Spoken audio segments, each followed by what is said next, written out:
Olá, meus irmãos, graça e paz. Hoje o nosso texto é o capítulo 46 de Jeremias, indo já para o final deste livro, que espero eu que tenhamos tirado muito proveito, muitos ensinamentos importantes para as nossas vidas. Nós começamos a ver a partir do capítulo 46, vai ali por volta dos 50, 51, a queda de alguns impérios, Deus vindo com sentença sobre as nações que maltrataram Israel.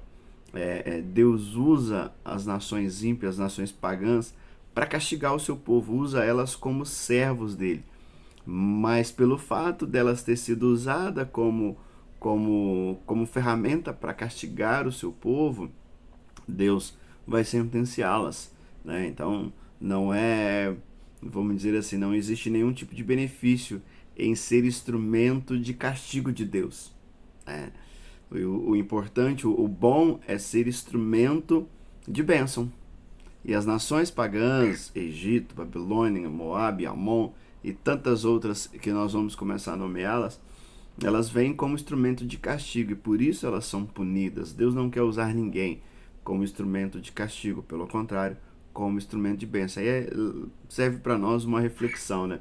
Eu tenho me posicionado mais como instrumento para castigar, para disciplinar, ou um instrumento para abençoar, para trazer vida.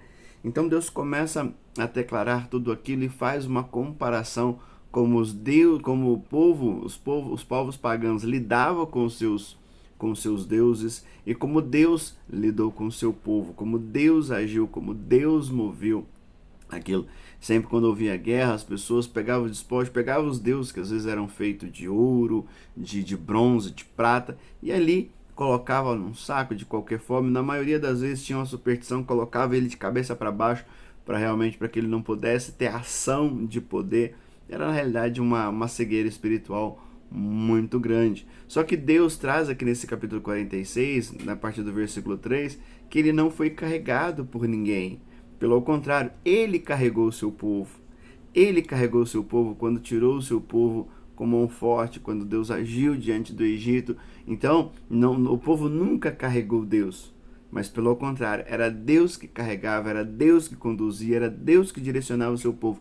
Mesmo o povo com a sua dureza de coração, mesmo o povo com todos os seus afazeres, né, contra Deus, questionando Deus, Deus continuou agindo, Deus continuou tratando esse povo com zelo, cuidando, porque é um povo a qual Deus ama, a qual Deus tem um carinho, como nós conversamos ontem no culto de ontem, quarta-feira, que o Senhor que nos planejou, né? Nós somos frutos do sonho de Deus. Foi Deus que nos programou. Deus, ele tem um zelo com o seu povo muito grande, porque é um povo ao qual ele tem cuidado, ele tem zelado, é um povo ao qual ele tem resgatado a cada dia. Então, o Senhor vai deixar muito claro isso, que um dia todos os povos, Deus ele age para que todos os povos sejam redimidos, para que todos, porque todos, o que conversamos ontem também, todas as pessoas, independente que estão na igreja ou não, crente ou não, eles têm a imagem e semelhança de Deus. O problema é que alguns, ou a grande maioria, essa imagem está distorcida. E o desejo de Deus é alinhar essa imagem novamente. Então Deus vai fazer tudo aquilo que for necessário para que isso aconteça. Mas aqueles que mesmo com tudo aquilo que Deus fizer não aceitar, um dia confessarão.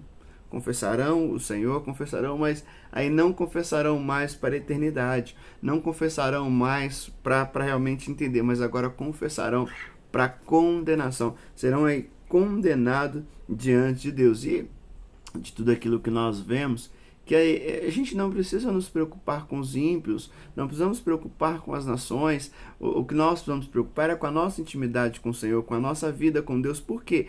Porque Deus vai usar situações. Eu preciso sempre entender que, assim como Deus usou Babilônia, Deus usou a Síria, Deus usou tantos outros povos para ministrar ao coração de Israel, para agir no coração de Israel, e até em momentos para abençoar o povo, assim continua acontecendo.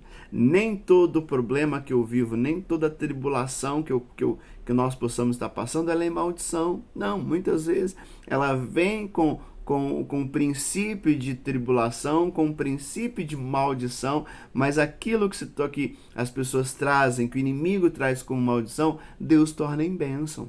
Não foi assim com José do Egito? Ele vai dizer aquilo que intentaram para a morte, Deus o transformou em vida. Não foi assim com Jesus? Colocaram Jesus na cruz, intentaram morte, intentaram silenciá-lo, mas o que ele fez? O que o Senhor fez? Através da morte do Senhor, transformou em nós vida, vitória, eternidade sobre as nossas vidas. Então precisamos parar e analisar isso com muita calma. Deus abençoe a todos, fique com Deus, que Deus continue guardando e abençoando em nome de Jesus.